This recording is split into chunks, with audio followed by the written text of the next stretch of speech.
ஓம் சாந்தி. 13/7/2024 காலை முரளி. ஓம் சாந்தி. பாப்தாதா மதுபன். சிவத்தந்தையே பிரம்மா தந்தையின் சரீரத்தில் அவதரித்து நமக்காக பாடம் எடுக்க ஆசிரியராகி வந்திருக்கிறாரு. நம்மெல்லாம் இறை மாணவர்கள் கவனமாக ஆத்ம அபிமானி நிலையிலிருந்து பகவானுடைய மகா வாக்கியத்தை கேட்கலாம். பாபா சொல்கிறாங்க, இனிமையான குழந்தைகளே, ரக்ஷாபந்தன் விழா வாக்குறுதியின் விழாவாகும். இப்போ வரப்போகுது பாபா, அதனால தான் ரக்ஷாபந்தன் விழாவை பற்றி சொல்கிறாரு. ரக்ஷாபந்தன் விழான்றது வாக்குறுதி, பகவானுக்கு நம்ம கொடுக்குற வாக்குறுதியினோட விழாவாகும். சங்கமயுகத்தில் தான் அது ஆரம்பமாகுது.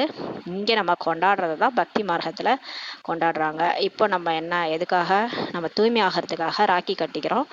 அதே தான் அவங்க துவாபர யுகத்துலேருந்து கலியுகத்துலேருந்து ரக்ஷாபந்தன்ட்டு கொண்டாடுறாங்க. சகோதரன், அதாவது ராக்கி கட்டி விட்டு எல்லாரையும் சகோதரன் அப்படின்ட்டு கொண்டாடுவாங்க.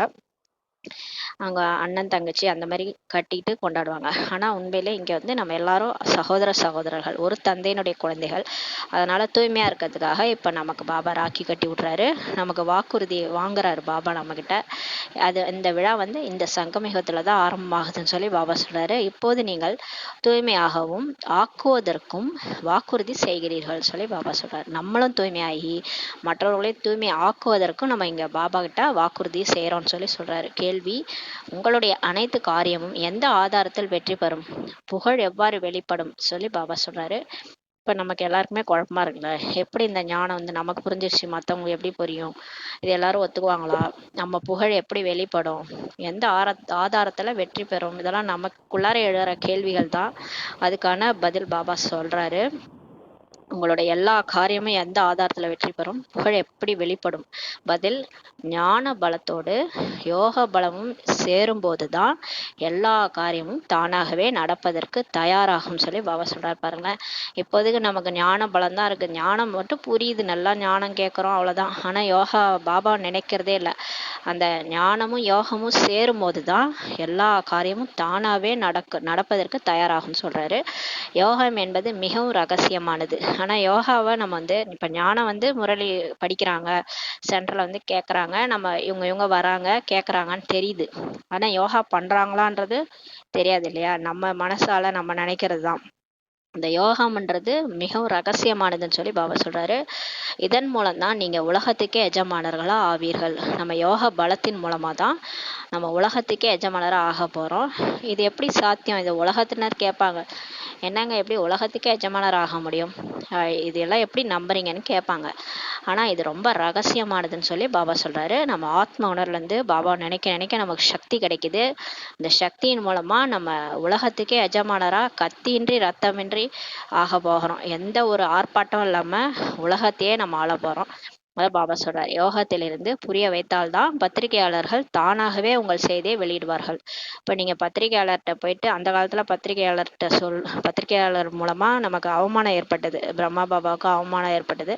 இப்போ இருக்கிற பத்திரிகையாளர்கிட்ட நம்மளே போயிட்டு யோக பலத்தோட புரிய வச்சோன்னா தானாகவே நம்மளுடைய செய்தியை வெளியிடுவாங்கன்னு சொல்லி பாபா சொல்கிறாரு. செய்தித்தாள் மூலமாகவே உங்களது புகழ் வெளிப்படும். அப்போ எப்படி நம்மளோட புகழ் வெளியே வரும்னா, மீடியா மூலமாக தான் வரும்னு சொல்கிறார். நியூஸ் பேப்பரில், மீடியாவில், வாட்ஸ்அப்பில். இப்போ அப்போல்லாம் செய்தித்தாள் தான் இருந்தது. இப்போல்லாம் வாட்ஸ்அப்பு, யூடியூப்பு, இன்ஸ்டாகிராம்னு ஏகப்பட்டது இருக்கு இல்லையா? அதன் மூலமாகவே நம்மளுடைய புகழ் வெளிப்படும் சொல்லி பாபா சொல்கிறாரு. இதன் மூலமாக அநேகருக்கு செய்தி கிடைக்கும்.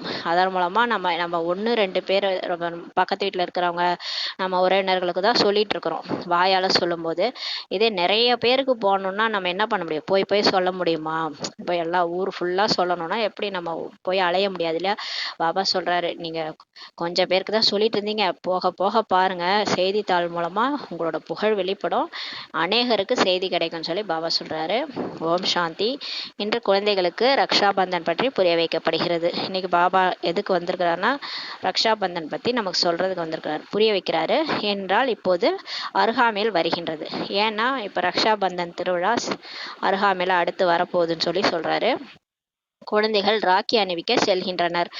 நம்மலாம் ரக்ஷாபந்தன் வந்தால் நம்ம என்ன பண்ணுவோம், ராக்கி எடுத்துகிட்டு போய் எல்லாருக்கும் கட்டி விடுவோம், பிகேஸ் எல்லாரும். இப்போது எந்த விஷயம் நடந்து முடிகின்றதோ அதனை தான் விழாவாக கொண்டாடுகின்றனர். சங்கமயுகத்தில் என்னென்ன நடக்குதோ அதை தான், அந்த ஃபங்க்ஷனை தான் துவாபரகத்துலேயோ இல்லை கலியுகத்துலேருந்தோ பக்தியில் கொண்டாடுறாங்கன்னு சொல்லி சொல்கிறாரு. இது குழந்தைகளுக்கும் தெரியும், இது நமக்கு தெரியும். அதாவது இன்றிலிருந்து 5000 ஆண்டுகளுக்கு முன்பு கூட இந்த வாக்குறுதி கடிதம் எழுதி வைக்கப்பட்டுள்ளது சொல்லி சொல்கிறாரு.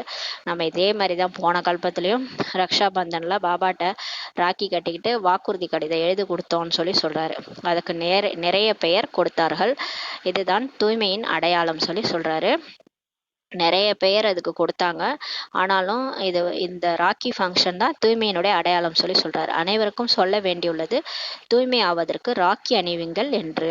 இப்போ எல்லாருக்கும் நம்ம போய் சொல்லணும், தூய்மை ஆகிறதுக்காக ராக்கி கட்டிக்கங்க, ராக்கி அணிவிங்கள்ட்டு சொல்லணும். இதையும் நீங்கள் அறிந்துள்ளீர்கள், தூய்மையான உலகம் சத்தியுக ஆதியில் தான் இருக்கும். ஆனால் நம்ம இப்போ தூய்மையின் ராக்கி கட்டிக்கிட்டாலும் நம்ம இப்போ இந்த தூய்மை இல்லாத உலகத்தில் தான் ராக்கி கட்டிக்கிறோம். இங்கே யாரும் தூய்மை ஆகிறதில்ல. ஆனால் அந்த தூய்மையான உலகம் எப்போ வரும், சத்தியுகத்தினோட ஆதியில தான் இருக்கும்னு சொல்லி சொல்கிறாரு. சொர்க்கமுடைய ஃபர்ஸ்டில் தான் அது இருக்கும். இந்த புருஷோத்தம சங்கமயுகத்தில் தான் ராக்கி பண்டிகை ஆரம்பமாகின்றது. ஆனால் முதல்ல சிவபாபா தான் இந்த பண்டிகையை ஆரம்பிக்கிறாரு, ராக்கி பண்டிகையை. அப்புறம் பக்தி ஆரம்பமான போது ராக்கி கொண்டாடப்பட்டது சொல்லி பாபா சொல்கிறார். இப்போ ஆரம்பிக்கிற விழா பக்தி ஆரம்பத்துலேருந்து ராக்கி கொண்டாடப்படுது. இதை தான் அனாதி பண்டிகை என்று சொல்லப்படுகிறது. இந்த ராக்கி ஃபங்க்ஷனை தான் அனாதி பண்டிகை என்று சொல்லப்படுதுன்னு சொல்லி சொல்கிறாரு. அதுவும் எப்போது ஆரம்பமானதுன்ட்டு அவங்களுக்கு தெரியாது, பக்தி மார்க்கத்திலிருந்து. ஏனென்றால் சத்தியுகத்தில் இம்மாதிரி பண்டிகையே இல்லை சொல்லி பாபா சொல்கிறாரு. இந்த பண்டிகை அனாதி பண்டிகையாக கொண்டாடப்படுது. இது எப்போது ஆரம்பமானதுன்னா பக்தி மார்க்கத்திலேருந்து. ஏன்னா இங்கே சொர்க்கத்துலலாம் இந்த மாதிரி பண்டிகை எதுவுமே கிடையாதுன்றார் பாபா. சத்தியுகத்தில் தீபாவளி, பொங்கல், இந்த தசரா, கிருஷ்ண ஜெயந்தி எதுவுமே கொண்டாட மாட்டாங்க. அது எல்லாமே இப்போ கொண்டாடுற விஷயந்தான் சொல்லி பாபா சொல்கிறாரு. சத்தியுகத்தில் ஒரே ஒரு ஃபங்க்ஷன் தான், முடிசூட்டு விழா மட்டும்தான் கொண்டாடுவாங்க. மற்றபடி எந்த பண்டிகையுமே அங்கே கிடையாது சொல்லி சொல்கிறாரு. இவை இங்கு தான் நடக்கிறது, இந்த பண்டிகைலாம் இங்கே தான் நடக்குது. அனைத்து விழாக்களுமே சங்கமயுகத்தில் நடக்குது. முதல்ல இங்கே சிவபாபா வந்தபோது நம்ம தான் இதை கொண்டாடுறோம். அது அப்படியே பக்தி மார்க்கத்தில் நம்மளை பார்த்து அவங்க திரும்ப ஆரம்பிக்குதுன்னு சொல்லி சொல்கிறாரு. அதுவே மீண்டும் பக்தி மார்க்கத்தில் ஆரம்பமாகின்றது. சத்தியுகத்தில் எந்த பண்டிகையுமே கிடையாது. தீபமாலா அங்கே இருக்குமான்ட்டு நீங்கள் கேட்கலாம். தீபாவளி அங்கே இருக்குமா பாபா, அங்கே தீபாவளி கொண்டாடுவாங்க தானே சொர்க்கத்தில்னு நீங்கள் கேட்கலாம். ஆனால் இல்லைன்னு சொல்லி பாபா சொல்கிறாரு. அதுவும் இங்கு தான் கொண்டாடுகின்றனர். தீபாவளி கூட நம்ம எங்கே கொண்டாடுறோம், நம்ம கலியுகத்துலேருந்தே கொண்டாடி தான் இருக்கிறோம். இப்போ சங்கமயுகத்துலேயும் நம்ம தீபாவளி கோலாகலமாக கொண்டாடுறோம். ஏன்னா தீபங்களின் ஒளி வரப்போகுது இல்லையா, தீபமாலா வரப்போகுது. உண்மையான தீபாவளி சத்தியுகம்தான். அது முழுசுமே சத்தியுகம்தான் தீபாவளின்றது. தீபங்களின் ஒளி, எல்லாருடைய ஆத்மாவும் ஒளியூட்டப்பட்டு இருக்கும். எல்லாரும் ஆத்ம உணர்வில் இருக்கிறது தான் தீபங்களின் ஒளி. அதை இனிமே வரப்போகுது. அதை கூட நம்ம இங்கே தான் கொண்டாடுறோம்னு சொல்லி சொல்கிறாரு. அங்கே நடக்காது, அங்கே தீபாவளியெல்லாம் கொண்டாட மாட்டாங்க. எதை இங்கு கொண்டாடுகிறார்களோ அதனை அங்கே கொண்டாட முடியாது சொல்லி பாபா சொல்றார். எந்த பண்டிகையெல்லாம் இங்கே கொண்டாடுறாங்களோ அதை சத்தியுகத்தில் கொண்டாட முடியாது. இவை அனைத்துமே கலியுகத்தின் பண்டிகை தான் சொல்லி சொல்றாரு. ரக்ஷாபந்தன் கொண்டாடுகிறார்கள், ராக்கி ஏன் கட்டுகிறார்கள் என எப்படி அறிவீர்கள் சொல்லி பாபா சொல்றாரு. உங்களுக்கு தெரியுமா, ரக்ஷாபந்தன் விழா கொண்டாடுறாங்க, ராக்கி ஏன் கொண்டாடுறாங்கன்ட்டு உங்களுக்கு தெரியுமான்னு சொல்லி கேட்குறாரு. நீங்கள் அனைவருக்கும் ராக்கி அணிவிக்கிறீர்கள், கூறுகிறீர்கள் தூய்மையாகுங்கள், ஏனென்றால் இப்போது தூய்மையான உலகம் ஸ்தாபனையாகி கொண்டிருக்கிறது சொல்லி பாபா சொல்றாரு.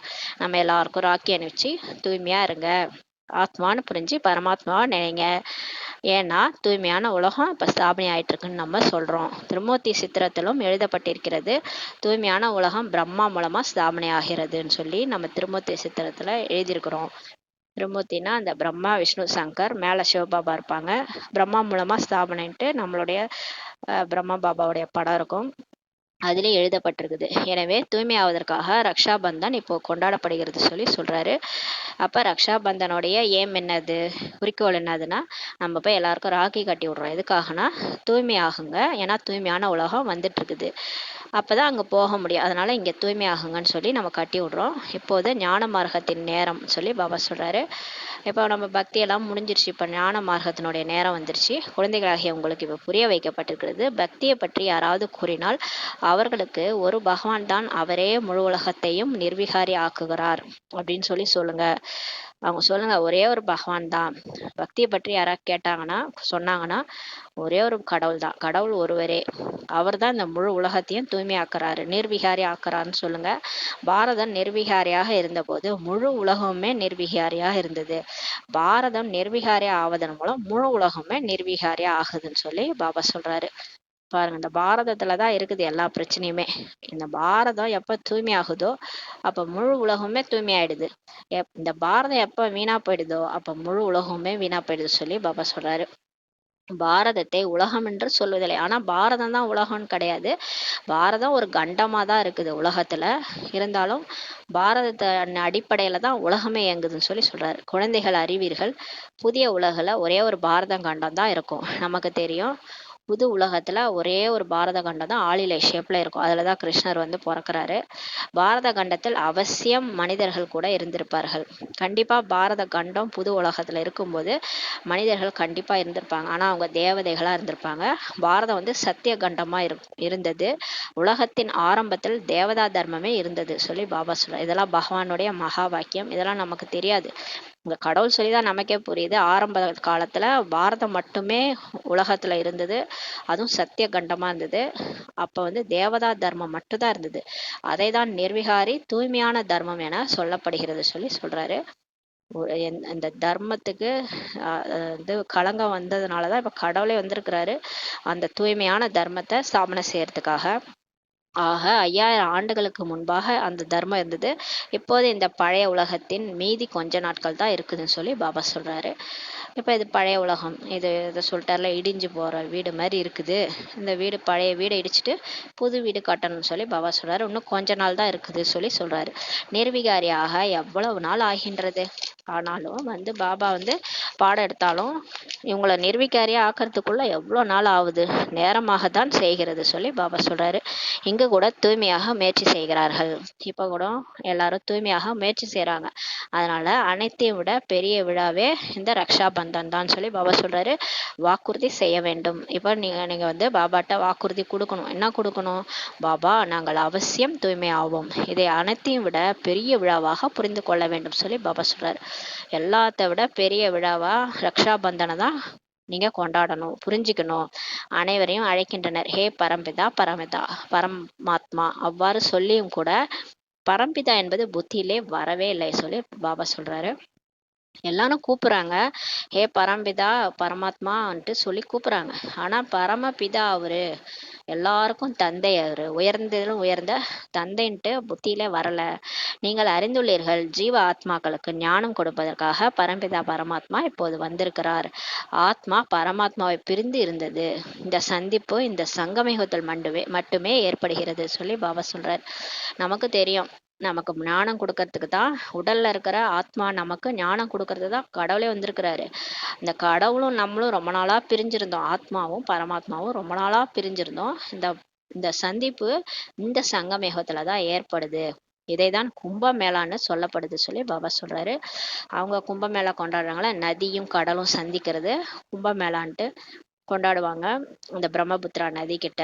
ஆனா உண்மையிலே கடல்ன்றது சிவபாபா, நம்மலாம் நதிகள். நம்ம எல்லாரும் சந்திக்கிற நேரம் தான் கும்பமேளா, ஆத்மா பரமாத்மாவுடைய சந்திப்பு. அதாவது ஒவ்வொரு 5000 வருஷங்களுக்கு பிறகும் ஒரு முறைதான் இந்த கும்பமேளா ஏற்படுகிறது. தண்ணீரில் ஸ்நானம் செய்யும் மேளா அநேக முறை கொண்டாடி வந்தீர்கள். பக்தி மார்க்கத்துல பாருங்க, வருஷம் கும்பமேளா நடக்கும். உடனே அந்த பிரம்மபுத்திரா நதி கிட்ட போயிட்டு குளிச்சுட்டு வருவாங்க எல்லாரும் கூட்டத்துல. எவ்வளவு பேர் நசுங்கி கூட போயிடுவாங்க, அவ்வளவு கும்பல் வரும். அநேக முறை போய் கொண்டாடிட்டு வந்தீங்கன்னு சொல்றாரு. ஆனா அது பக்தி மார்க்கம். ஆனா இதுவோ ஞான மார்க்கம். இங்க யாரு நம்ம சந்திக்கிறது? ஆத்மா பரமாத்மா சந்திக்கிறது. சங்கமத்தை கூட கும்பம்ட்டு சொல்லப்படுதுன்னு சொல்லி பாபா சொல்றாரு. 3 நதிகள் நடைமுறையில் இல்லை சொல்லி சொல்றாரு. பாபா சொல்றாரு, 2 நதி ஓடுது, நடுவுல ஒரு நதி மறைஞ்சிருக்குதுன்னு சொல்றீங்களே, இது எங்கேயாவது சாத்தியமான்னு சொல்லி சொல்றாரு. அந்த மாதிரி நடைமுறையில கிடையாது. தண்ணீர் நதியானது ரகசியமாக எப்படி இருக்க முடியும் சொல்லி பாபா கேட்கிறாரு. யார் காதுல பூ சுத்துறீங்க? நடுவுல ஒரு நதி மறைஞ்சிருக்குதா, கங்கா யமுனா, நடுவுல சரஸ்வதி இந்த தலையில பின்னல் மாதிரி மறைஞ்சிருக்குதுன்னு சொல்லி சொல்லுவாங்க. தடையில நம்ம பின்னல் போட்டோம்னா அந்த 2 3 பின்னல் எடுப்போம். ஆனா 2 பின்னல் தான் தெரியும். பார்த்தீங்கன்னா, அது ஒண்ணு மறைஞ்சிருக்குதுன்னு சொல்லி சொல்லுவாங்க. அது மாதிரி இந்த நதி கூட மறைஞ்சிருக்குதுன்னு சொல்லி சொல்லியிருக்கிறாங்க பாருங்களேன். பாபா சொல்றாரு, அப்படிலாம் கிடையாது. 3 நதிகள்லாம் நடைமுறையில் இல்ல. தண்ணீர் நதியானது ரகசியமாக எப்படி இருக்க முடியும்னு சொல்லி பாபா சொல்றாரு. தந்தை கூறுகின்றார், உங்களுடைய இந்த கீதையோ ரகசியமானதாக புரிய வைக்கப்படுகிறது. உண்மையிலே இப்ப கடவுளே வந்து சொல்ற இந்த கீதை கீதை தான் ரொம்ப ரகசியமா புரிய வைக்கப்படுது சொல்லி சொல்றாரு. நீங்க யோக பலத்தினால உலக அரசாட்சியே இப்ப அடையறீங்கன்னு சொல்லி சொல்றாரு. இதுல ஆட்டம் பாட்டம் எதுவுமே இல்லை. அவங்க பாருங்க, ஆட்டம் பாம் குண்டை போட்டு முழு உலகத்தையும் அடைஞ்சிடணும், நம்ம கண்ட்ரோல்ல முழு உலகத்தையும் நம்ம ஆளணும்ன்ட்டு ஆட்டம் பாம் குண்டெல்லாம் போட்டு உலக ராஜ்யத்தை பிடிக்க ட்ரை பண்றாங்க. ஆனா இங்க நமக்கு ஆர்ப்பாட்டமே இல்லாம பாபா என்ன பண்றாரு, சைலண்டா வந்து சைலண்ட் சக்தி மூலமா உலக அரசாட்சியை அடைய வைக்கிறாரு. சொல்றாரு, இந்த யோகான்றது ரகசியமா இருக்குது. நீங்க என்ன நினைக்கிறதே உலகத்துக்கே தெரியாது. மற்றதெல்லாம் இந்த ஞானம் படிக்கிறது கூட எல்லாருக்கும் தெரியும். ஆனா நீங்க என்ன நினைக்கிறது உலகத்துக்கே தெரியாது. நான் உங்களுக்கு சக்தி கொடுக்கறது யாருக்குமே தெரியாது. இப்ப நான் உங்களை ஒரு மாதிரியா தான் பார்ப்பாங்க. கடைசியா தான் உங்களை எல்லாரும் ஆன்னு பார்க்க போறாங்க பாருங்களேன். அந்த அளவுக்கு சக்தி நம்ம கொடுத்துட்டு இருக்கிறாரு. நம்ம மூலமா உலக ராஜ்யமே இப்ப உருவாக்கிட்டு இருக்கிறாரு. எல்லாருக்கும் நேத்து சொன்னார்ல, குழந்தைகள் மூலமா நான் ஸ்தாபனை பண்ணிட்டு இருக்கிறேன்னு சொல்லி அவரோட காரியத்தை நம்ம மூலமா தான் செஞ்சுட்டு இருக்கிறாரு. ஆனா நம்ம கருவியா இருந்து செயல்படுறோம். பாபா சொல்றாரு, உங்களுடைய இந்த கீதை வந்து ரகசியமா புரிய வைக்கப்படுகிறது. நீங்க யோக பலத்தின் மூலமா தான் இந்த உலக அரசாட்சியை இப்ப அடையறீங்க. அதுல ஆர்ப்பாட்டம் எதுவுமே இல்லை. அந்த பக்தி மார்க்கம் முழு அரைக்கல்பமா நடக்குதுன்னு சொல்லி சொல்றாரு. 2500 வருஷம் பக்தி தான், அது ஒரே ஆர்ப்பாட்டம் தான். எங்க பார்த்தாலும் பக்தி பண்றாங்கன்றது அந்த ஊருக்கே தெரியும். ஒரே பாட்டு, ஒரே ஆர்ப்பாட்டமா இருக்கும். அதனால பக்தி மார்க்கம் ஆர்ப்பாட்டமா இருக்கும். மேலும் இந்த ஞானம் பாருங்க ஒரு பிறவிக்கு தான் இப்ப நடக்குதுன்னு சொல்லி பாபா சொல்றாரு. நமக்கு இந்த ஞானம் பாருங்க அரை கல்பமாலாம் நடக்கிறது இல்ல. பக்தி அரை கல்பமா 2500 வருஷமா பண்றோம். ஆனா இந்த ஞானம் ஒரே ஒரு பிறவிதான். இந்த பிறவி ஞானம் படிச்சு அடுத்த பிறவியே நம்ம தேவதையா போயிடுறோம் சொர்க்கத்துக்கு.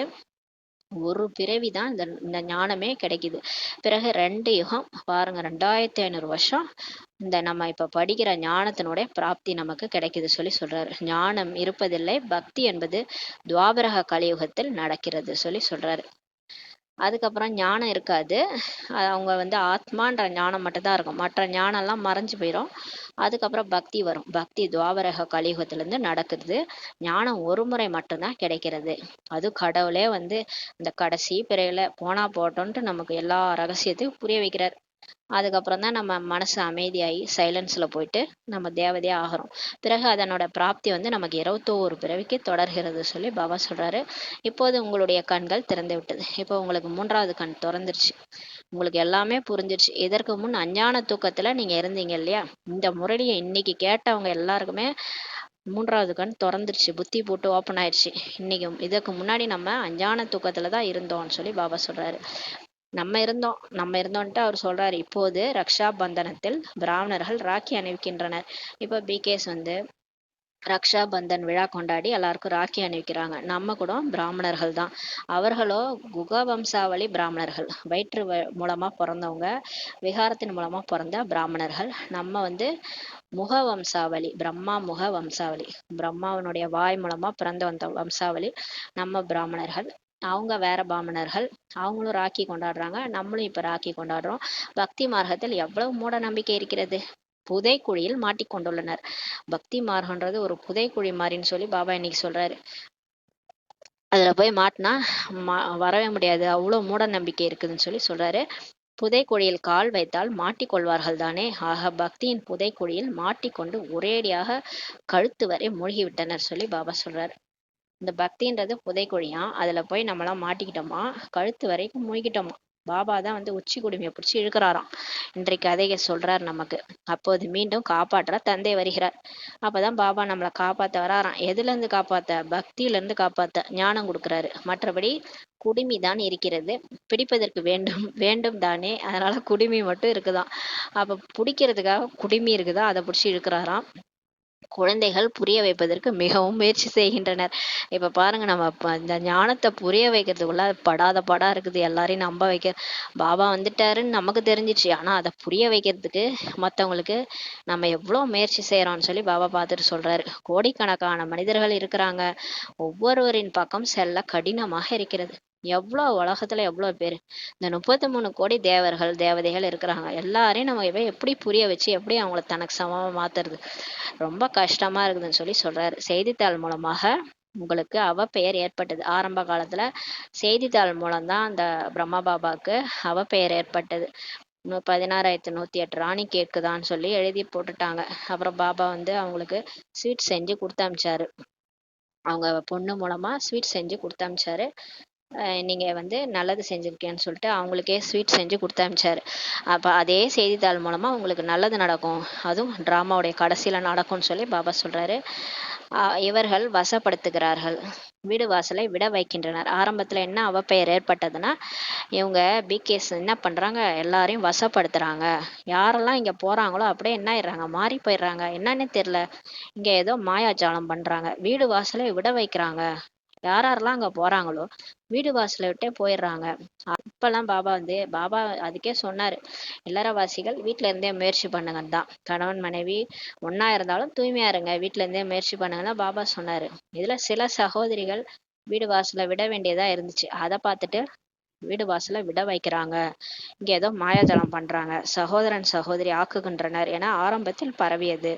என்ன பண்றாங்க, கணவன் மனைவி கூட சகோதரன் சகோதரியா ஆக்கிடுறாங்கன்ட்டு ஆரம்பத்துல நியூஸ் வந்து தவறா பரவியது.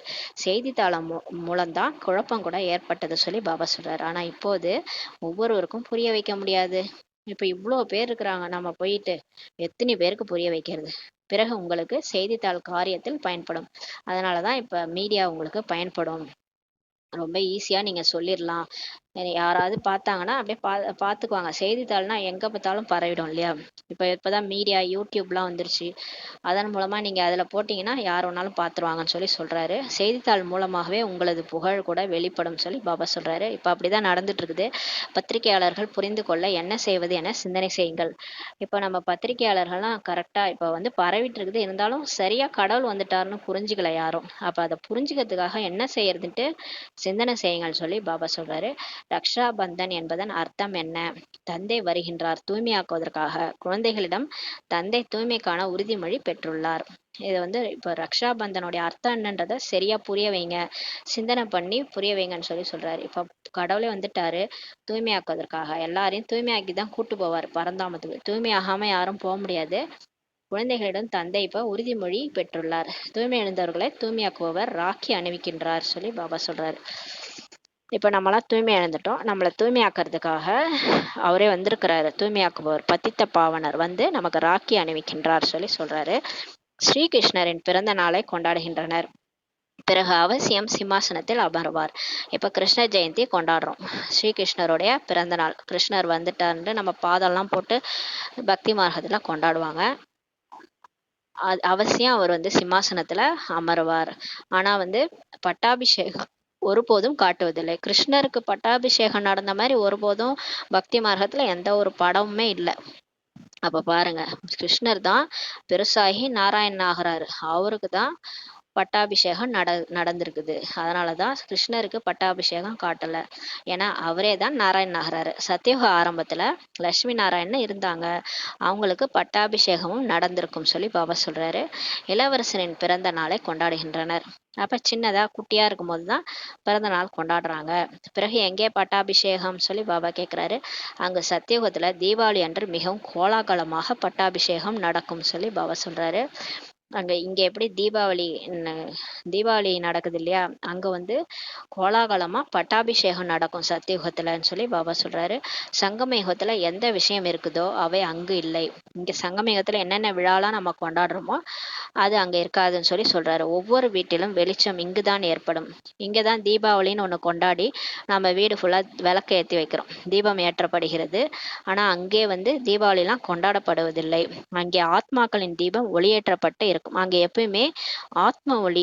இங்க எதுக்கு தீபாவளி கொண்டாடுறோம்னா, ஒவ்வொரு வீட்லயும் நம்ம ஆத்மா என்ற ஒளியை ஏத்துங்கன்றதுக்காக தான் சிம்பாலிக்கா அந்த தீபாவளியை கொண்டாடுறோம். அதுவும் நரகாசுரனை அழிச்சு அன்னைக்கு வந்து கிருஷ்ணர் நரகாசுரனை அழிச்சாரு, அதனால தீபங்களின் ஒளி தீபாவளி கொண்டாடப்படுதுன்னு சொல்லுவாங்க. உண்மையிலே நரக அசுரன், நரகத்துல இருக்கிற அந்த அசுரன் அந்த நரக அசுரன் என்னன்னு பார்த்தீங்கன்னா, நம்ம தான் அந்த 5 விகாரம் தான் அசுரன். அந்த 5 விகாரம் நரகத்துல இருக்குதுல்ல, அதை அழிச்சிடுறோம். அதை யார் அழிக்கிறது? அதை அழிச்சாதான் கிருஷ்ணரே வருவார். நம்மளுக்குள்ளாக தான் அந்த 5 விகாரம் இருக்குது. 5 விகாரத்தையும் நம்ம அழிச்சிட்டு ஆத்ம தீபத்தை ஏற்றும் போது அந்த தீபாவளி கொண்டாடப்படுது. அதை தான் அதோடைய ஞாபகார்த்தமாக தான் பக்தி மார்க்கத்தில் தீபாவளி கொண்டாடுறோம். அங்கு பட்டாபிஷேகம் கொண்டாடப்படும். ஆனால் சொர்க்கத்தில் தீபாவளி கொண்டாடப்படாது. ஏன்னா அங்கே ஆத்மாக்களின் தீபம் ஒளியேற்றப்பட்டு தான் இருக்கும். அங்கே எல்லாரும் ஆத்மா உணர்வில் தான் இருப்பாங்க, தேக உணர்வில் இருக்க மாட்டாங்க. ஆத்மா உணர்வில் இருக்கிறதுனால அங்கே தீபாவளி கொண்டாட தேவையில்லை. அங்கே பட்டாபிஷேகம் தான் பெரிய விழாவாக கொண்டாடப்படும். அங்கே தினமுமே கொண்டாட்டம் தான். சத்தியுகத்தில் சோகமாவா இருப்பாங்க அவங்க. என்னைக்காவது ஒரு நாள் கோயிலுக்கு போகிறது, என்னைக்காவது ஒரு நாள் விழா கொண்டாடுறதுக்கு. அவங்க தினம் கொண்டாட்டம் தான் சொர்க்கத்தில். அவங்களுக்கு எதுக்கு அவங்களுக்கு என்னைக்காவது ஒரு நாள் விழா வச்சு கொண்டாடுறதுக்கு. இங்கே தான் நம்ம ஒன்றும் இல்லாதனால திடீர்னுட்டு ஒரு மாதத்துக்கு ஒரு தடவை ஏதாவது ஒரு பண்டிகையை வச்சு கொண்டாடி சந்தோஷப்படுறோம். அங்கே எப்பயுமே கொண்டாட்டம். தினம் புது ட்ரெஸ் தான், தினம் ஜாலி தான்.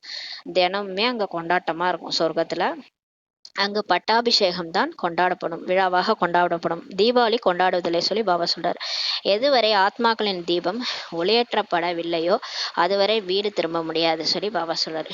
பாருங்க, இங்க நமக்கு மட்டும் ஆத்மான்னு புரிஞ்சுக்கிட்டா பத்தாது, முழு உலகமுமே ஆத்மாதான் நான்ட்டு புரிஞ்சுக்கணும். நீங்க போய் ஞானம் கொடுக்கணும், எல்லாருக்கும் கொடுத்தாதான் எல்லாரும் வீட்டுக்கு போக முடியும். சும்மாலாம் வீட்டுக்கு போக முடியாது சொல்லிட்டாரு பாருங்களேன். நான் மாறிட்டேன், வாங்க பாபா போகலான்னா போக முடியாது. எல்லாருக்கும் சொல்லணும். நீங்க போய் ஞானத்தை உலகம் ஃபுல்லா சொல்லி எல்லாருடைய ஆத்ம தீபம் ஏற்றப்பட்டாதான் வீடு திரும்ப முடியும் சொல்லி சொல்றாரு. இல்லைன்னா போக முடியாது. இப்போது அனைவரும் தூய்மையின்றி உள்ளனர். இப்ப பாருங்க, உலகமே தூய்மை இல்லாம இருக்கிறாங்க. அவர்களை தூய்மையாக்குவதற்காக சிந்தனை செய்ய வேண்டும் சொல்லி பாபா சொல்றார். பாபா, எனக்கு மட்டும் ஞானம் கிடைச்சிச்சு, நான் மட்டும் பிகே ஆயிட்டேன், நான் உன்னை நினைக்கிறேன் போதும். அதெல்லாம் கிடையாது. நீங்க மாறிட்டா போதுமா? உலகமே தூய்மையின்றி இருக்கிறாங்க. எல்லாரையும் தூய்மையாக்குவதற்காக எப்படி தூய்மையாக்குறதுன்னு சிந்தனை பண்ணுங்கன்னு சொல்லி சொல்றாரு. குழந்தைகள் பெரிய பெரிய மனிதர்களிடம் யோசித்து செல்கின்றனர். இப்ப பெரிய பெரிய விஐபி, சிஎம், பிஎம் இவங்கள்ட்டெல்லாம் போய் ராக்கி கட்ட போறாங்க. பிகேஸ் யோசிச்சு போறாங்கன்றாரு.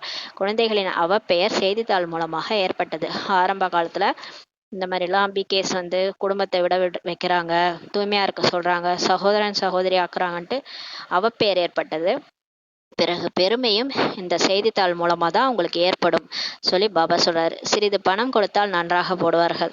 இப்ப நியூஸ் பேப்பர்லாம் பார்த்தீங்கன்னா காசு கொடுத்தா போடுவாங்க. இப்போது நீங்க பணம் எவ்வளவு தருவீர்கள்?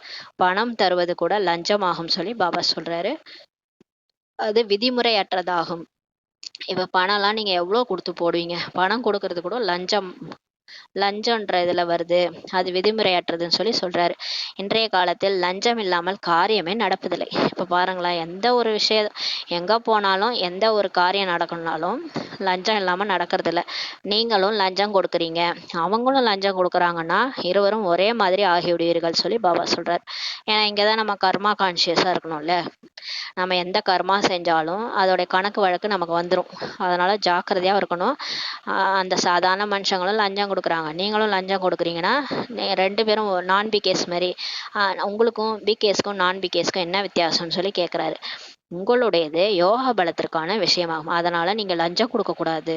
நீங்க போயிட்டு நியூஸ் பேப்பர்ல நியூஸ் போடணும்னா ரொம்ப நாளைக்கு யோகா பண்ணி அந்த நியூஸ் பேப்பர் ஏஜென்ட்டை நல்லா பாபாட்ட எமர்ஜ் பண்ணிட்டு யோகா பலத்தோட போயிட்டு அவர்கிட்ட பேசுங்க, கண்டிப்பா அவர் ஒத்துக்குவாரு. நீங்கள் யார் மூலமாவது காரியத்தை சேவிக்க வேண்டும், அந்த அளவு யோக பலம் வேண்டும் சொல்லி பாபா சொல்றாரு. பூம் பூம் என்ற ஞானத்தை ஊத வேண்டும். யார்கிட்ட நியூஸ் பேப்பர் ஏஜென்ட்டை போயிட்டு இந்த ஞானத்தை சொல்லி புரிய வைங்க, பூம் பூம்னு சொல்லி புரிய வைங்க. ஞானத்தின் சக்தி உங்களிடத்தில் உள்ளது. இப்போ நமக்கு யோகா பலம் இருக்குதோ இல்லையோ, ஞானத்தினுடைய சக்தி எல்லாருக்கிட்டையும் இருக்கு. ஏன்னா எல்லாரும் ஞானம் கேட்டு பிகேஸ் எல்லாருக்கும் ஞானம் இருக்குது, அதோடைய சக்தி உங்களுக்கு இருக்குதுன்னு சொல்லி பாபா சொல்றாரு. இந்த சித்திரங்களில் ஞானம் இருக்கிறது, யோகம் ரகசியமாக இருக்கிறது. இப்போ பாபாட்ட நம்மகிட்ட இருக்கிற 7 நாள் கோர்ஸ் படம், அந்த படத்துல எல்லாம் ஞானம் இருக்குது, ஆனா அதுல யோகா ரகசியமா இருக்குதுன்னு சொல்லி சொல்றாரு. எல்லையற்ற பிராப்தி அடைவதற்காக தன்னைத்தான் ஆத்மானு புரிஞ்சு கொண்டு தந்தையை நினைவு செய்ய வேண்டும். அவர் ரகசியமாக இருக்கிறார், அவர் மூலமாக நீங்கள் உலகத்திற்கே எஜமானர் ஆகின்றீர்கள் சொல்லி பாபா சொல்றாரு. எங்கேயும் அமர்ந்து கொண்டு நீங்கள் நினைவு செய்ய முடியும். பாபா சொல்றாரு, நீங்க எங்க வேணாலும் உட்கார்ந்து நினைவு செய்யலாம். இங்கு மட்டும் அமர்ந்து கொண்டு யோகம் செய்வதல்ல. சென்டருக்கு வந்து தான் யோகா செய்யணும்னு அவசியம் கிடையாது. நீங்க வீட்டில இருந்தே கூட யோகா செய்யலாம். ஞானம் மற்றும் யோகம் ரெண்டுமே சகஜமானது. 7 நாட்கள் மட்டும் பாடமுறை எடுத்துக்கொண்டால் போதும். வேறு எதுவுமே அவசியமில்லை. பிறகு நீங்கள் சென்று மற்றவர்களுக்கு தன்னை சமமாக்குங்கள். தந்தை ஞானத்தின் அமைதியின் கடலாக இருக்கின்றார். இந்த 2 விஷயங்கள் முக்கியமானது. இதன் மூலம் அமைதிக்கான பிராப்தியை அடைந்து கொண்டிருக்கிறீர்கள். நினைவும் மிகவும் சூட்சுமமானது சொல்லி பாபா சொல்றாங்க. பாபா வந்து இதெல்லாம் நம்ம நியூஸ் பேப்பரில் போடணும். போடுறதுக்கான விஷயங்களை நம்ம வந்து சிந்தனை பண்ணணும். அதெல்லாம் இந்த மாதிரிலாம் புரிய வைங்கன்னு சொல்லி சொல்கிறாரு. ஞான யோகம் ரெண்டுமே ஈஸி. 7 நாட்கள் மட்டும் நம்ம பாடமுறை எடுத்துக்கிட்டா போதும். ஞானம் அந்த அளவுக்கு ஈஸி தான். குழந்தை கூட ஞானத்தை சொல்ல முடியும். வேற எதுவும் அவசியம் இல்லை. அதுக்கப்புறம் நம்ம போயிட்டு மற்றவங்கள தனக்கு சமமாக்கணும். பாபா நினைவிலே மற்றவங்களுக்கு ஞானத்தை சொல்லி புரிய வச்சு அவங்களையும் நம்மளை மாதிரி உருவாக்கணும். பாபா தான் ஞானத்தினுடைய கடலாகவும் அமைதி கடலாகவும் இருக்கிறாரு. அதன் மூலம் அமைதிக்கான பிராப்தியை நம்ம அடைஞ்சிட்டு இருக்கிறோம். நினைவு தான் ரொம்ப சூட்சமம். யார் எவ்வளோ நம்ம ஞானம் கேட்குறோம், யாருக்கு எவ்வளோ ஞானம் இருக்குதுன்னு கண்டுபிடிச்சிடலாம். ஆனால் யார் எவ்வளோ நினைக்கிறாங்கன்ட்டு கண்டே பிடிக்க முடியாது. ஏன்னா நம்ம ஆத்மான்னு நினச்சி பரமாத்மாவை நினைக்கிறது யாருக்குமே தெரியாது, கடவுளை தவிர. நமக்கும் கடவுளுக்கு மட்டும்தான் தெரியும். மற்றவங்களாம் கண்டுபிடிக்க முடியாது. இவங்க நல்லா நினைக்கிறாங்கன்னுலாம் சொல்ல முடியாது. குழந்தைகள், நீங்கள் வெளியே சுற்றி வாருங்கள். தந்தையை நினைவு செய்யுங்கள். தூய்மையாக ஆக வேண்டும் சொல்லி பாபா சொல்றாரு. நம்மளை பாபா வெளியே போக சொல்றாரு. பாபா நினைக்க சொல்றாரு, தூய்மையாகணும். தெய்வீக குணங்களே தாரணை செய்ய வேண்டும். நம்ம வந்து பாபா கிட்ட இருந்து வாங்குற சக்தி, தூய்மை, சுகம், அமைதி, ஆனந்தம், இந்த குணங்களெல்லாம் தாரணை செய்யணும். எந்த ஒரு அவகுணமும் நம்மகிட்ட இருக்கக்கூடாது. காமம் கூட பெரிய அவகுணமாகும் சொல்லி பாபா சொல்றாரு. தந்தை இப்போ கூறுகின்றார், இப்போது நீங்கள் தூய்மையை இழக்காதீர்கள். மனைவி எதிரில் இருந்தாலும் சரி, நீங்க பார்த்தும் பார்க்காமல் இருங்க. இப்போ கலியுக கடைசியில வந்துட்டோம். இப்போ பாபா என்ன சொல்றாரு, டைமே இல்லைன்றாரு. இந்த டைம்ல நம்ம தூய்மை இழக்காதீங்கன்னு சொல்லி பாபா சொல்றாரு. மனைவியோ கணவனோ எதிரில் இருந்தாலும் பார்த்தும் பார்க்காம இருங்க. தன்னைத்தான் ஆத்மா என புரிஞ்சுக்கிட்டு தந்தையாகிய என்னை நினைவு செய்யுங்கள் சொல்லி பாபா சொல்றாரு. ஆத்மான்னு புரிஞ்சுக்கிட்டு ஆத்ம உணர்வுல பாபா நினைச்சாலே போதும். நாங்கள் எங்களது தந்தையை நினைவு செய்கின்றோம். அவர் ஞானக்கடலாக இருக்கிறார். உங்களையும் தன்னை போல ஆக்குகின்றார். ஆக நீங்களும் ஞானக்கடல் ஆகின்றீர்கள். இதில் குழப்பமடைய கூடாது சொல்லி புரிய வைங்க. இப்போ நாங்கள் வந்து எங்கள் அப்பாவை நினச்சிட்டு இருக்கிறோம். அவர் தான் சிவன். அவர் ஞானத்தில் கடலாக இருக்கிறாரு. அவர் எங்களை கூட அவரை மாதிரி ஆக்குறாரு. உங்களையும் அந்த மாதிரி ஆக்குவார். ஆக நீங்களும் ஞானக்கடல் ஆகிறீங்க. இதில் குழப்பமடையாதீங்கன்னு சொல்லி புரிய வைங்க. அவர் பரமாத்மாவாக இருக்கிறார். பரந்தாமத்தில் இருப்பதனால்தான் பரம் என்று அழைக்கப்படுகிறது. அவர் ஏன் நம்மளாம் ஆத்மான்னு சொல்கிறோம், அவரை மட்டும் ஏன் பரம் ஆத்மான்னு சொல்கிறோம்? ஏன்னா அவர் பரந்தாமத்தில் இருக்கிறதுனால அவர் பேர் பரம் ஆத்மான்ட்டு இன்னைக்கு சொல்கிறார் பாபா. அங்குதான் நீங்களும் இருப்பீர்கள். ஆனால் நம்மளும் அங்கே தான் இருக்கிறோம். ஆனால் நம்ம அங்கேருந்து இங்கே கீழே நடிக்க வந்ததுனால நம்ம ஆத்மா ஆயிடுறோம். அவரு பரமாத்மா ஆயிடுறாரு. இப்போது வரிசை கிரமமாகி முயற்சி செய்து நீங்கள் ஞானத்தை அடைகிறீர்கள். இப்போ நம்ம எல்லாருக்குமே ஞானம் கிடைக்குது. ஆனால் வரிசை கிரமமாக தான் படிக்கிறோன்னு சொல்லி சொல்கிறாரு. இந்த ஸ்கூலில் ஸ்டூடெண்ட்ஸ்லாம் நல்லா படிக்கிற பசங்க ஃபர்ஸ்ட் பெஞ்சில் இருக்கும். கோட்டை விடுற பசங்களாம் லாஸ்ட் பெஞ்சில் இருக்கும். அந்த மாதிரி தான் இங்கேயும் வந்து நல்லா படிக்கிறவங்க புக்கும் கையுமா அலையிறாங்க, முரளி புக்கை வச்சுட்டு. கொஞ்சம் அப்படியே இருக்கிறவங்க மாயா கூட போயிட்டு அப்படியே படிக்காமல் அப்படியே பாபா கிட்டே டிமிக்கி கொடுத்துட்டு இருக்கிறாங்க. அதனால் பாபா சொல்கிறாரு, வரிசை கிரமமாக நீங்கள் கூட முயற்சி செய்கிறீங்க. கௌரவத்தோடு யார் முழு தேர்ச்சி அடைகிறார்களோ அவர்களை தான் முழுமையாக நாணக்கடல் ஆகிவிட்டதாக கூறப்படும். யார் ஃபர்ஸ்ட் கிளாஸ் வித் டிஸ்டிங்ஷன், இந்த காலேஜ் எல்லாம் 85% ஏதோ 95க்கு மேலே எடுத்தா சொல்லுவாங்க ஃபர்ஸ்ட் கிளாஸ் வித் டிஸ்டிங்ஷன்ட்டு.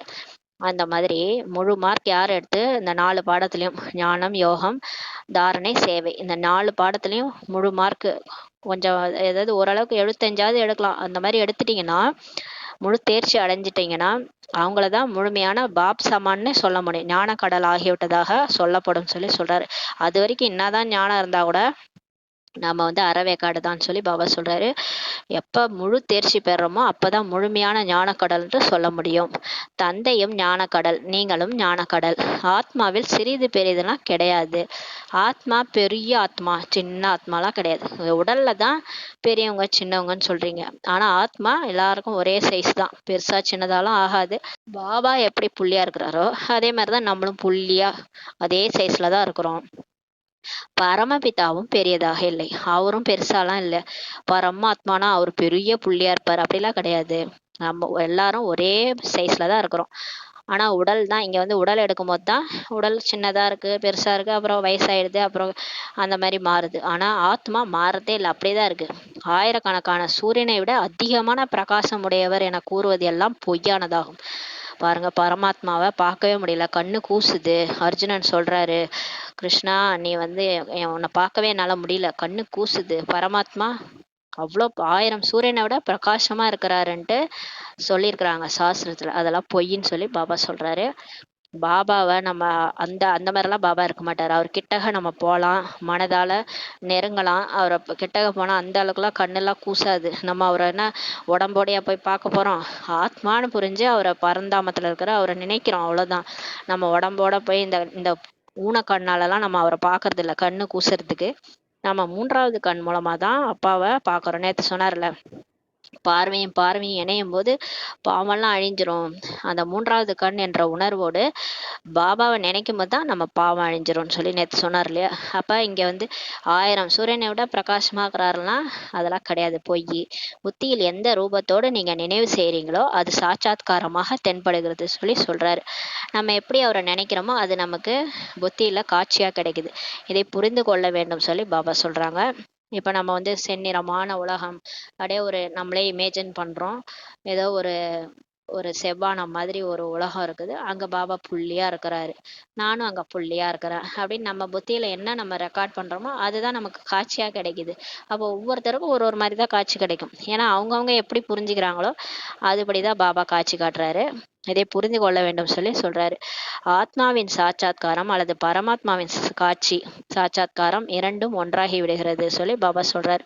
பாருங்க, நம்ம என்ன நினைக்கிறோமோ அதுதான் அவரும் காட்டுறாரு நமக்கு. ஆத்மாவுடைய காட்சியும் பரமாத்மாவுடைய காட்சியும் ரெண்டும் ஒன்றாகி விடுகிறது சொல்லி சொல்றாரு. தந்தை புரிய வைத்திருக்கின்றார், நான் தான் தூய்மையாக ஆக்கக்கூடியவன், ஞானக்கடலாக இருக்கிறேன், சமயப்படி வந்து எல்லாருக்கும் சத்கதி தரேன்னு சொல்லி சொல்றாரு.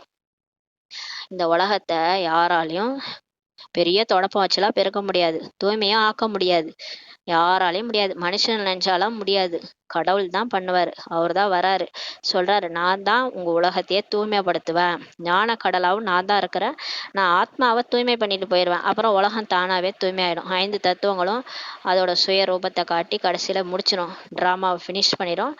நான் வர்றதே வந்து உங்களை தூய்மையாக்கிட்டு போயிடுவேன், அவ்வளவுதான். ஆத்மாவை கிளீன் பண்ணிடுவேன். ஆத்மா என்ன ஸ்டேஜோ, ஆத்மாவுடைய நிலைமை என்னவோ அதுதான் உலகத்தினுடைய நிலைமை. ஆத்மா தூய்மையா இருந்தா உலகமும் தூய்மையாயிடும், ஆத்மா தூய்மையற்றதா இருந்தா உலகமும் தூய்மையற்றதாயிடும் சொல்லி பாபா சொல்றாரு. நான் தான் எல்லாருக்கும் வந்து சத்கதி தரேன், அனைவரையும் விட அதிகமாக பக்தி நீங்க தான் செஞ்சீங்க, பிறகு தந்தை உங்களுக்காக தான் வந்து படிப்பிக்கின்றார். யார் அதிகமா பக்தி முடிச்சுக்கிறாங்களோ அவங்களதான் கடவுளே வந்து செலக்ட் பண்ணி அவங்களுக்கு ஞானம் கொடுக்குறாரு. ரக்ஷா பந்தனுக்கு பிறகுதான் கிருஷ்ண ஜென்மாஷ்டமி வருகின்றது. பாருங்க, எப்பயுமே ரக்ஷா பந்தன் கொண்டாடுவாங்க, அதுக்கப்புறம் தான் ஜென்மாஷ்டமி, கிருஷ்ணர் பிறந்தான்ட்டு வரும். அது கிருஷ்ண ஜென்மாஷ்டமி முடிஞ்ச பிறகுதான் தசரா பண்டிகை நடக்குது. 10 நாள் அந்த விஜயதசமி அதெல்லாம் நடக்கும். பொதுவாக தசராவிற்கு முன்பாகவே கிருஷ்ணர் வர முடியாது சொல்லி பாபா சொல்றார். ஆனா நம்ம பக்தி மார்க்கத்துல கிருஷ்ணருக்கு ஜெயந்தி முடிஞ்ச பிறகு தசரா வருது. ஆனா உண்மையிலே தசரா வந்த பிறகுதான் கிருஷ்ணரே பிறக்கணும், அவங்க மாத்தி போட்டுட்டாங்கன்னு சொல்லி சொல்றாரு. தசரா முதலில் வர வேண்டும். ஏன்னா தஸ்ஹரானா அன்னைக்கு சொன்னார் இல்லையா, தஸ்ஹரா, தஸ்னா 10, ஹரானா அழிக்கிறது, அந்த 10 தலையை அழிக்கிறது தான் தசரா. அதனாலதான் தசரால ராவணனுடைய 10 தலை ராவணனை சிலையா செஞ்சு வச்சு எரிக்கிறாங்க, தஸ்ஹரா. அப்ப அந்த 10 விகாரத்தையும் அழிச்ச பிறகுதான் கிருஷ்ணரே வராரு. 10 விகாரமும் அழிஞ்ச பிறகுதான் அந்த கிருஷ்ணர் வந்து கிருஷ்ணராவே ஆகிறாரு. அது வரைக்கும் அவர் ஷியாமா இருந்தவர், அப்பதான் சுந்தரா ஆகிறாரு கிருஷ்ணர் அந்த தசரா பண்டிகைக்கு அப்புறம் தான். அப்ப உண்மையிலே பார்த்தா தசரா பண்டிகைக்கு அப்புறம் தான் கிருஷ்ண ஜெயந்தி வரணும், இதை மட்டும் மாத்தி போட்டாங்கன்னு சொல்லி சொல்றாரு. இந்த கணக்கையும் நீங்கள் தான் கூறுவீர்கள். இப்ப நம்ம தான் இதெல்லாம் சொல்லுவோம். முதலில் நீங்களும் எதுவும் புரியாதவராக இருந்தீர்கள். முதல்ல நமக்கு கூட எதுவும் தெரியாது, நம்ம அப்படியே பக்தி பண்ணிட்டு இருந்தோம். நம்ம என்ன பண்டிகை கொண்டாடுறாங்களோ 10ஓட சேர்த்து 11 நம்மளும் சேர்ந்து கொண்டாடிட்டு இருந்தோம். இப்போது தந்தை எவ்வளவு புரிந்து கொண்டவராக புத்திசாலியாக ஆக்கியுள்ளார். இப்ப பாபா நமக்கு ஞானத்தை ஓதி ஓதி பூம் பூம் பண்ணி நம்மளை எவ்வளவு புத்திசாலியா ஆக்கியிருக்கிறாரு. ஆசிரியர் புத்திசாலியாக ஆக்குவார் தானே. ஆசிரியர்னு இருந்தா கண்டிப்பா அவரை மாதிரியே நம்மளை ஆக்குவார்ல.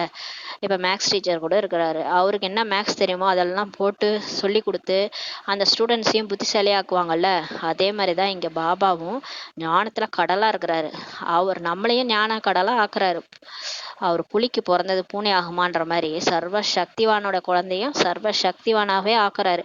இப்போது நீங்கள் அறிந்துள்ளீர்கள், பகவான் புள்ளி வடிவமாக இருக்கிறார்.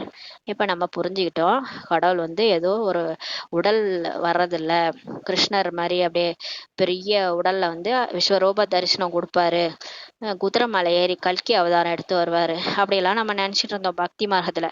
ஆனா இப்பதான் நம்ம புரிஞ்சுக்கிட்டோம், கடவுள் ஒரு புள்ளியா இருக்கிறாரு. ஏன்னா நானே புள்ளியா தான் இருக்கிறேன், நான் ஆத்மா புள்ளியா இருக்கிறேன், இந்த உடலே கிடையாது, உடல் அழிஞ்சு போயிடுது, கொண்டு போய் எரிச்சிடுறாங்கன்னும் போது என்னுடைய அப்பா அவர் தான் கடவுள். அவர் எப்படி இருப்பாரு? அவரும் புள்ளியா தான் இருக்கிறாரு. இப்ப புரிஞ்சுக்கிட்டோம் இல்லையா? மரம் எவ்வளவு பெரியதாக இருக்கிறது. அவ சொல்றாரு, இந்த கல்பவிச்ச மரம் எவ்வளவு பெருசா இருக்கு, 800 கோடி ஆத்மாக்கள், ஆத்மாக்கள் மேல புள்ளி வடிவமா இருக்குது. இனிமேலும் இனிமையான குழந்தைகளுக்கு இப்ப புரிய வைக்கப்படுகிறது, நடைமுறைப்படி ஒரு வினாடியில் புத்திசாலியாக வேண்டும். ப்ராக்டிக்கலா பார்த்தா ஒரு செகண்ட்ல நீங்க புத்திசாலி ஆகணும். ஆத்ம உணர்வு அடைஞ்சிட்டீங்கன்னா ஒரு செகண்ட் போதும். ஆனா புரிஞ்சு கொள்ளாமல் அவ்வாறு கல்புத்தியாக இருக்கிறார்கள். பாபாவே சொல்றாரு பாருங்களேன், புரிஞ்சிக்காதனால இன்னும் புத்தி எப்படி இருக்குது, கல்லு மாதிரி இருக்குதுன்னு சொல்றாரு. புரிஞ்சுக்கிறதே இல்லை, எவ்வளோ புரிய வச்சாலும் ஞானத்தை சுத்தமா ஏற மாட்டுது, இருக்குது, கல்லு புத்தியா இருக்குதுன்னு சொல்றாரு. இல்லை என்றால் ஒரு வினாடிக்கான விஷயம்தான். ஆனா அந்த ஞானத்தை புரிஞ்சுக்கிறதுக்கு ரொம்ப ஈஸி. நான் ஆத்மா, இந்த உடல் அல்ல, இந்த உடல் அழிஞ்சு போயிடும், நான் நிறைய பிறவி எடுத்திருக்கிறேன், இந்த கடைசி உடல்ல நான் இருக்கிறேன். அப்ப என்னோட அப்பா யாரு? அவர் தான் கடவுள். கடவுள் எப்படி இருப்பாரு? அவருக்கு மட்டும் உடல் இருக்குமா என்ன? எனக்கே உடல் கிடையாது, நான் நிறைய உடல் எடுத்திருக்கிறேன். கடவுள் பிறப்பிறப்பிலே வர்றதுல அவருக்கு எப்படி உடல் இருக்கும்? அப்ப அவரு புள்ளியா இருக்கிறாரு. அவர் தான் உலகத்துக்கே கடவுள். அவரை தான் விதவிதமா பேர் சொல்லி அழைக்கிறாங்க. அவர் பிறப்பிறப்புல வர்றதில்ல. இதுதான் ஞானம். இந்த ஞானத்தை புரிஞ்சுக்கிறதுக்கு ஒரு செகண்ட் தானே. ஆனாலும் புரியலன்னா அப்ப அவங்கள என்ன சொல்றது? கல்லு புத்தின்னு தான் சொல்லணுன்றாரு. எல்லைக்குட்பட்ட தந்தை ஒவ்வொரு பிறவிலும் புதியதாக கிடைக்கிறார். இது சூப்பரான பாயிண்ட்.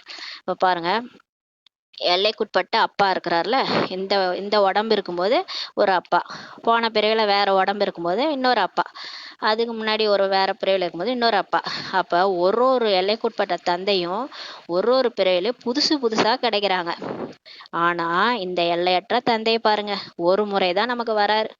புதுசு புதுசாவா கிடைக்கிறாரு? ஒரே தந்தை தான், ஒரு முறையே வராரு, 21 பிறவிக்கு பிராப்தி தருகின்றார் சொல்றாரு. கடவுள் தான் நம்மளுடைய அப்பா, எல்லையற்ற அப்பா. அவர் ஒரே தடவை தான் வராரு, 21 பிறவிக்கு பிராப்தி கொடுக்குறாரு. இப்போது எல்லையற்ற தந்தையிடமிருந்து நீங்கள் எல்லையற்ற பிராப்தியை அடைகின்றீர்கள் பாபா சொல்றாங்க. இப்ப நம்ம எல்லையற்ற அப்பாட்ட அப்படியே அளவே இல்லாத பிராப்தி. இப்ப இந்த எல்லைக்குட்பட்ட அப்பா என்ன கொடுப்பாரு? ஒரு வீடு, ஒரு வாசல், ஒரு சுகம், என்ன கொடுப்பாரு? இந்த ட்ரெஸ்ஸு, சாப்பாடு, போட்டுக்க துணி, சாப்பிட சாப்பாடு. ஒரு பிறவிக்கு தானே கொடுப்பாரு. அந்த பிறவிலே அவர் செத்து போயிட்டாருன்னா அப்புறம் யாரு கொடுப்பாங்க? அவ்வளவுதான். பாத்தீங்கன்னா இவரு எப்படி கொடுக்குறாரு? இவரு நம்மளுடைய அப்பா, கடவுள் இவரு, ஆத்மாக்களுடைய அப்பா. எத்தனை பிறவிக்கு கொடுக்குறாரு? எல்லையற்ற பிராப்தி. நீ எடுக்க போற எல்லா பிறவிக்கும் உனக்கு வீடு, வாசல், சொத்து, சுகம் எல்லாமே தரேன். உனக்கு உறவினர்கள் கூட தரேன்றாரு. உனக்கு அம்மாவா வேணுமா, அப்பாவா வேணுமா, யாரெல்லாம் வேணும், சகோதரன் வேணுமா, சகோதரி வேணுமா, கணவன் வேணுமா, எல்லாமாவும் என்ன நினைங்க. என்ன நினைச்சீங்கன்னா உங்களுக்கு எடுக்க போற எல்லா பிறவிகளுக்கும் அவங்க எல்லாருமே கிடைப்பாங்கன்றாரு. ஆனா நீங்க இப்ப என்ன அந்த உறவுல வச்சு நினைக்கணும். அவர் அந்த உறவுல நம்ம நினைக்கும் போது நமக்கு எல்லா பிறவிகளுக்கும் அவங்க கிடைப்பாங்க. பாருங்க, எல்லாமே கொடுக்குறாரு, எல்லையற்ற பிராப்திய கொடுக்குறாரு. அப்ப எப்படி நினைக்கணும்? உழுந்து உழுந்து அவரை நினைக்கணும் இல்லையா? நம்ம எந்த அளவுக்கு நினைக்கிறோம் அவரை. ஆயுட்காலமும் அதிகமாகி விடுகின்றது. பாபாவை நினைச்சாலே இப்ப நமக்கு அல்பாயுசு. இப்ப எல்லாம் எப்படி அல்பாயுசுல இறக்குறாங்க, 40 வயசு 30 வயசு. ஆனா பாபாவை நினைச்சா எடுக்க போற எல்லா பிறவிகளுக்கும் ஆயுட்காலம் அதிகமாகிறது. 150 வயசு வரைக்கும் வாழலாம். நீடோடி வாழ்க. வந்தவனே வரதான என்ன கொடுக்குறாரு? சதா ஆரோக்கியமானவராகுக, சகல செல்வங்களும் நிறைந்தவராகுக, சகல சம்பந்தங்களும் நிறைந்தவராகுகன்ற வரதானம் தான் கொடுக்குறாரு. பவித்ர பவ யோகி பவன், இந்த மாதிரி கடவுள் யாருக்கா கிடைப்பாங்களா? அவரை எப்படி உருகி உருகி நினைக்கணும். ஆனா இவரை நம்புறதே கிடையாது. 21 பிறவியும் ஒரு தந்தை என்பதில்லை. நமக்கு 21 பிறவிக்கும் ஒரு தந்தை அப்படி கிடையாது. உங்களுடைய ஆயுள் கூட அதிகமாகிவிடும். நீங்கள் ஒருபோதும் துக்கத்தையே பார்க்க மாட்டீங்க. இந்த ஒரு பிறவி தான் நீங்க பாபா கூட இருக்கிறீங்க. அடுத்த 21 பிறவிக்கு உங்களுக்கு ஆஸ்தி கிடைக்குது. அதுல நீங்க துக்கத்தையே பார்க்க மாட்டீங்க. கடைசியில் உங்களது புத்தியில் இந்த ஞானம் தான் இருக்கும். என்ன ஞானம் இருக்கும் கடைசியில? நம்ம இறக்கறதுக்கு முன்னாடி, இந்த சரீரத்தை விடுறதுக்கு முன்னாடி நமக்கு இந்த ஞானம் தான் இருக்கும். என்னன்னா, பாபாவை நினைக்கணும், தந்தையை நினைவு செய்ய வேண்டும் மற்றும் பிராப்தியை அடைய வேண்டும். இது மட்டும்தான் போக போக உங்களுக்கு புத்தியில இருக்கும். அவ்வளவுதான். குழந்தை பிறந்து விட்டது மற்றும் வாரிசாகி விட்டது. சொல்லுவாங்க ஒரு வீட்ல ஆம்பளை பிள்ளை, இப்பெல்லாம் முன்னெல்லாம் பொம்பளை பிள்ளையா இருந்தாலும் சரி, இப்போ வந்து ஆம்பளை பிள்ளை பிறந்துச்சுன்னா வீட்டுக்கு வாரிசு வந்துருச்சுன்னு சொல்லுவாங்க இல்லையா? அது மாதிரிதான் இப்ப நம்ம பாபாவுக்கு பிறந்துட்டோம், அவருக்கு வாரிசு ஆயிட்டோம், அவ்வளவுதான் சொல்லி சொல்றாரு. நீங்க எனக்கு பிறந்துட்டீங்க, என்னை நம்பிட்டீங்கனாலே நீங்க எனக்கு வாரிசு ஆயிட்டீங்கன்னு சொல்லி சொல்றாரு. தந்தையை புரிந்து கொள்வது எனில் தந்தை மற்றும் பிராப்தியை நினைவு செய்வது. உண்மையா கடவுள் தான் வந்திருக்கிறாரு.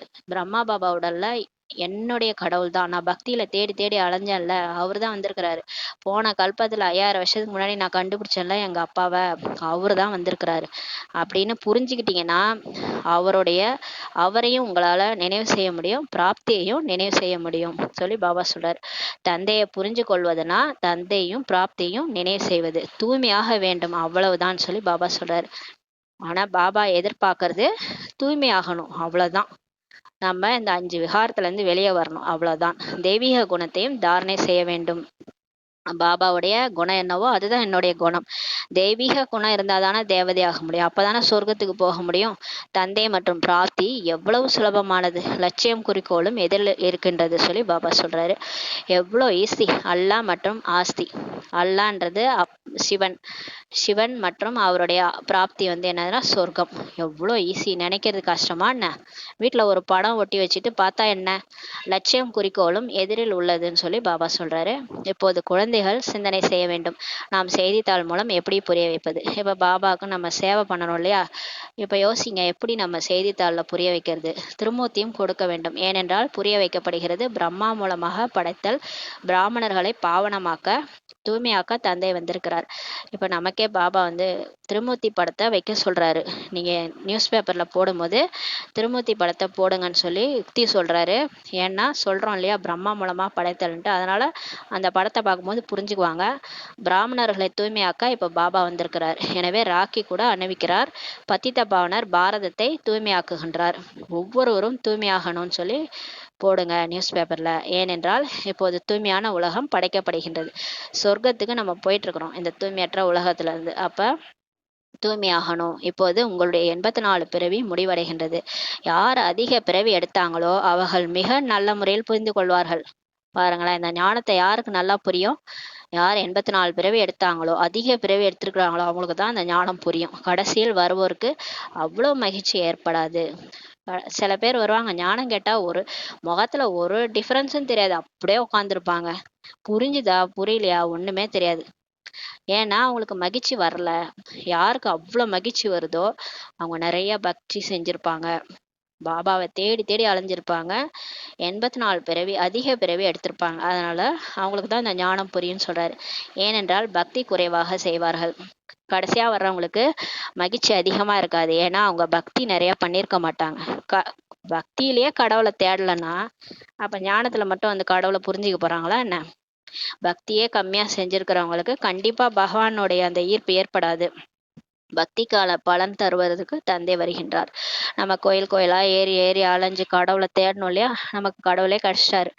அதோட பலன் தான் நமக்கு கடவுள் கிடைச்சிருக்கிறாரு. யார் பக்தி அதிகமாக செய்தார்கள் என்பதையும் இப்போது நீங்கள் அறிந்துள்ளீர்கள். நீங்க நல்லா தெரிஞ்சுக்கலாம். யார் ஞானத்துல ஃபாஸ்டா போறாங்களோ அவங்க தான் பக்தி அதிகமா பண்ணியிருப்பாங்க.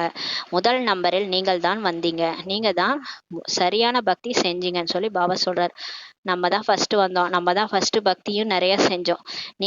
நீங்களே தன்னைத்தானே கேட்டுக்கொள்ளுங்கள், நாங்கள் அதிகமாக பக்தி செய்தோமா அல்லது இவர்கள் செய்தார்களா அப்படின்ட்டு நீங்களே கேட்டுக்கோங்க. இந்த இப்ப வந்திருக்கிறாங்க, இப்ப பக்தி செய்யறாங்களே அவங்களெல்லாம் விட அதிகமா நம்ம தான் பிகேஸ் தான் அதிகமா பக்தி செஞ்சிருக்கிறோம். நீங்க உங்களை நீங்களே கேட்டு பாருங்கன்னு சொல்லி சொல்றாரு. அவசியம் அதிகமாக பக்தியும் செய்திருப்பார்கள். யார் அதிகமா பக்தி செஞ்சாங்களோ அவங்க தான் ஞானமும் அதிகமா அடைவாங்க. பாபா பெயரும் எழுதுகின்றார். இப்போ பாபா பேர் சொல்றாரு. குமாரகா தாதி பிரகாஷ்மணி, ஜானகி தாதி, மனோகர் குல்சார் இருக்கின்றார்கள். அவங்க கூட வரிசைக்கிரமாக தான் இருக்கிறாங்க. இங்கு கூட வரிசைப்படி அமர வைக்க முடியாது. ஆக சிந்தனை செய்யுங்கள்.